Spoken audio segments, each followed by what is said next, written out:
Hey everyone, welcome back to the Girl-Reinventing channel. I have been away, but I'm back now. So that's why you haven't seen me for about a month. I went away to Paris with my mom, and lots of videos and new ideas are coming based on that trip.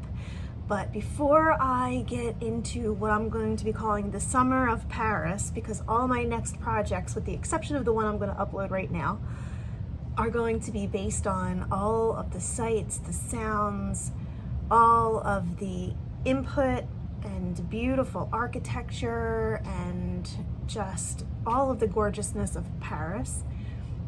All the projects this summer I'm dedicating to that, because I want to remember that trip because it was spectacular, and I want to share it with you because it was spectacular. And yeah, we'll just leave it at that. But this project was the one I was working on right before we left for Paris. Literally, like, I tried to get it out the day that we left for the airport, but it didn't happen because I was so busy. So this project is a table. It's just a table, not a table and chairs. My cousins asked me if I would help them refinish it because they are moving to Florida. They might actually have already moved, maybe this week. However, they had a table that meant a whole lot to them.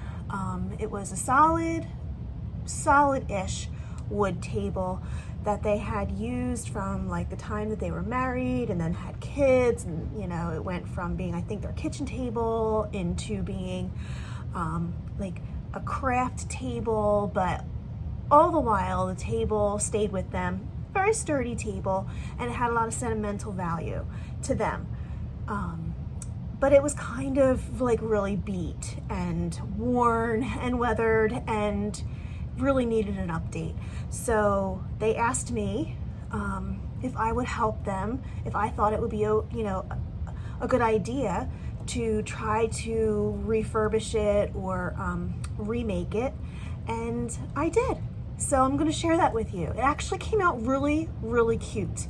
I'll show you a picture. This is what it looked like before, and this was the inspiration piece that they pulled off of Pinterest. They wanted it to be like this cohesive, all wood stain look, the real popular look that you see a lot on Pinterest, like not raw wood, but kind of rustic wood, all stain. So that's what I did for them. I'm going to share it with you because it really did come out cute, and it really, I mean, just supplies is what it cost overall. So yeah, so you could totally do that if you had a table that was kind of like this and you wanted to redo it, and I'll show you how I did it. So let's go.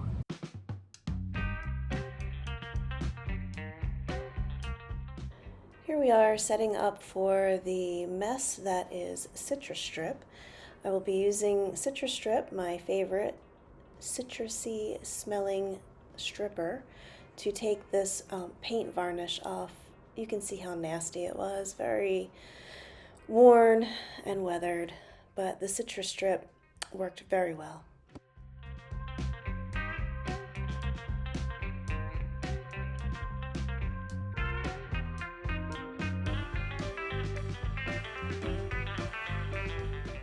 Here is a closer inspection of the tabletop.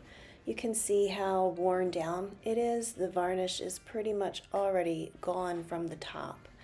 It has been beaten down right to the raw wood.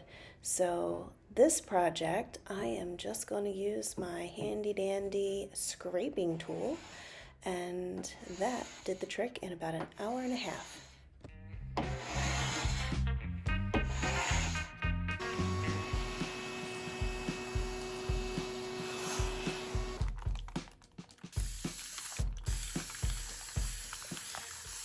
You may be wondering why I'm squirting the tabletop down. Well, this is a trick that I learned. If you squirt the table with water, you can kind of see what the actual finish might look like if you were to just put varnish on top.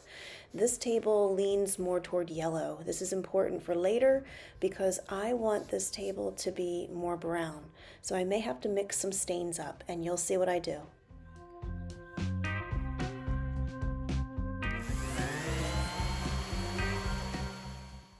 A quick sanding with 220 grit sandpaper will really get any of the remaining imperfections and color variations off the top of this table.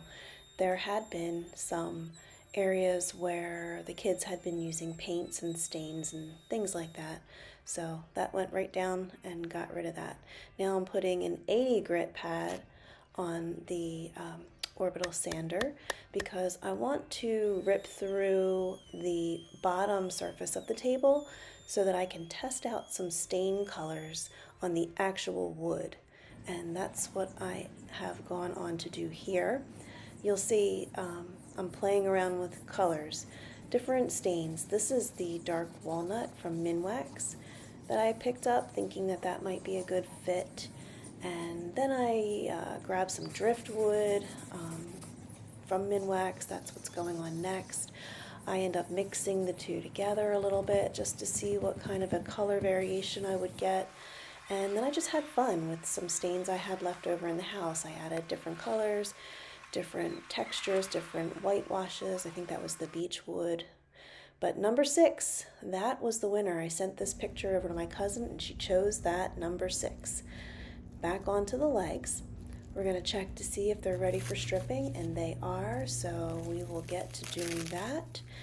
Pretty self-explanatory. You can just watch the quick clip here and see how this all comes out.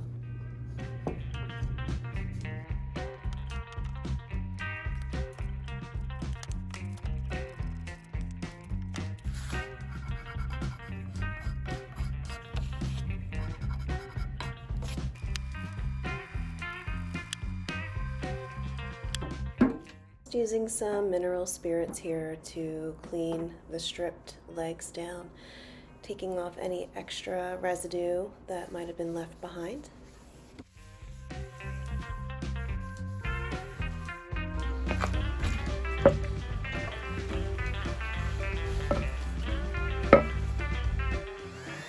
Then after they dry, a good sanding of the legs with 220 grit.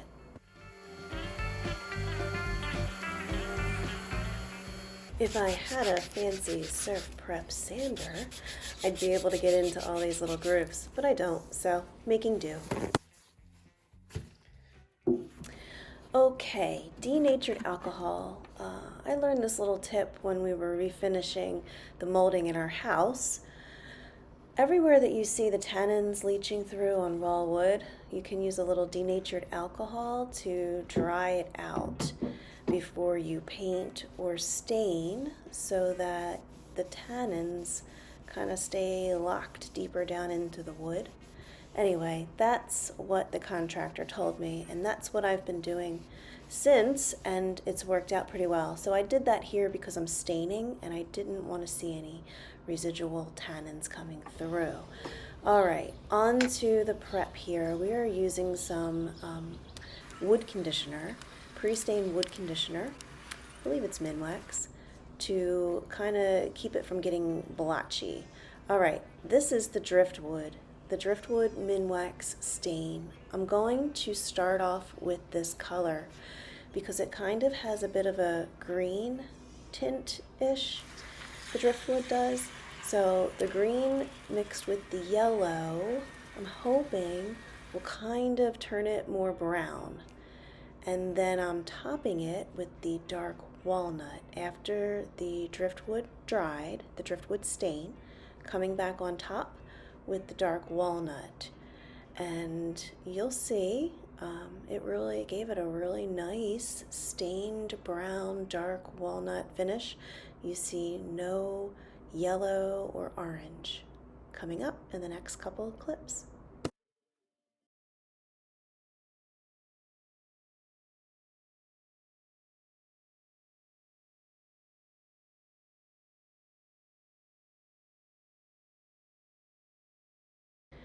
Oh, hello, Gus. Always watching, he is. So we are going to just repeat the process on the legs here. We're going to use the pre-stain wood conditioner to prevent any blotchiness from happening when I stain with the actual stain color. And then we're going to use oh, this is what I didn't show you. You have to wipe back the pre-stain conditioner just to take any residual off. You give it a few minutes, like 5-15 minutes. Now this is the driftwood color going on because the wood itself has like a yellow tint, and then this is the dark walnut. So the driftwood mixed with the dark walnut really gave it a really pretty rich brown color, and there's no yellow undertones coming up through. I am using the satin poly top coat here. I believe it's a Minwax product in satin. My cousin wanted a satin finish, so I did about 4 coats of this with a light sanding in between with 400 grit. Yep, the polyacrylic Minwax in clear satin is what I used. Also doing the legs the same exact way. Now these legs were composite. They were put together piece by piece, and it really made it look very rustic, but she loved it, and here is the finished look. Well, first I'll show you the before, and here it is after. What do you think? Just real clean, classic, stained table, and they were so happy. She actually cried when she saw it. They are going to take this to their new house in Florida, and they're going to use it in their little dining area. I believe their new house has an open floor plan, and this will again be a centerpiece for the table, or for the family to gather around the table and have their meals again. So thanks for watching, everybody. What do you think? How do you think this turned out?